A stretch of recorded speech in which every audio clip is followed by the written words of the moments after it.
बुद्धिमान बंदर और मगरमच्छ की कहानी। था घना जंगल जहाँ जानवर एक दूसरे के साथ बहुत प्यार से रहा करते थे।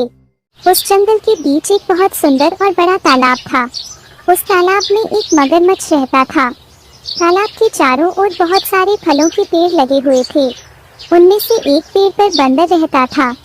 बंदर और मगरमच्छ एक दूसरे के बहुत अच्छे दोस्त थे। बंदर पेड़ से मीठे और स्वादिष्ट फल खाता था और साथ ही अपने दोस्त मगर को भी देता था। बंदर अपने दोस्त मगर का खास ख्याल रखता और मगर भी उसे अपनी पीठ पर बैठाकर पूरे तालाब में घुमाता था। दिन निकलते गए और दोनों की दोस्ती गहरी होती गई। बंदर जो फल मगरमच्छ को देता था, मगरमच्छ उनमें से कुछ फल अपनी पत्नी को भी खिलाता था।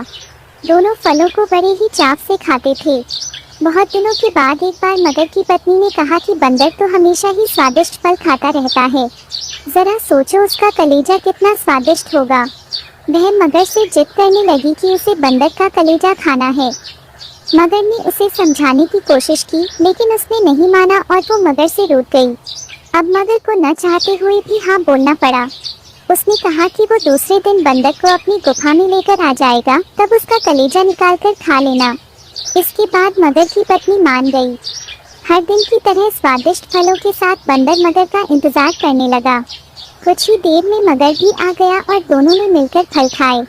मगरमच्छ बोला कि दोस्त, आज तुम्हारी भाभी तुमसे मिलना चाहती है। चलो, तालाब की दूसरी ओर मेरा घर है, आज वहाँ चलते हैं।